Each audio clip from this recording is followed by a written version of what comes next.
રાજકોટ શહેરના બહુમાળી ભવન ખાતે જાતિના દાખલા માટે લોકો આવતા હોય છે। અહીં આવતા અરજદારોનું કહેવું છે કે અમે સવારથી દાખલો કઢાવવા લાઇનમાં ઊભા રહીએ છીએ, આમ છતાં વારો આવતો નથી।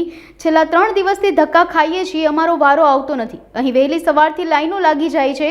આ ઉપરાંત અરજદારોએ તંત્ર પર આક્ષેપો લગાવતા જણાવ્યું કે અહીં તંત્ર દ્વારા કોઈ પણ પ્રકારની વ્યવસ્થા રાખવામાં આવી નથી। લાઈન એવડી લાંબી છે કે તમારે સવારે તમે આવો, થોડુંક લેટ થઈ ગયું તો તમારે બીજે દિવસે આવવાનું કે એટલે કે તમે 1 વાગ્યા સુધી ઊભા રહ્યો, પછી તમે ઘરે વહી જાઓ, બીજે દિવસે પાછા લાઈનમાં ઊભા રહ્યો। એ રીતની પરિસ્થિતિ છે।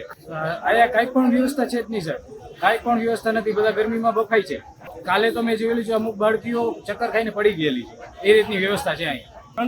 3 દિવસ સુધી લાઈનમાં ઊભું રહેવું પડે કે આ કોઈ રીતની જરૂર જ નથી। જાતિના દાખલાની શું જરૂર છે? આધાર કાર્ડમાં નથી વર્ણવેલું? આપણે આધાર કાર્ડમાં બધું વર્ણન કરેલું છે।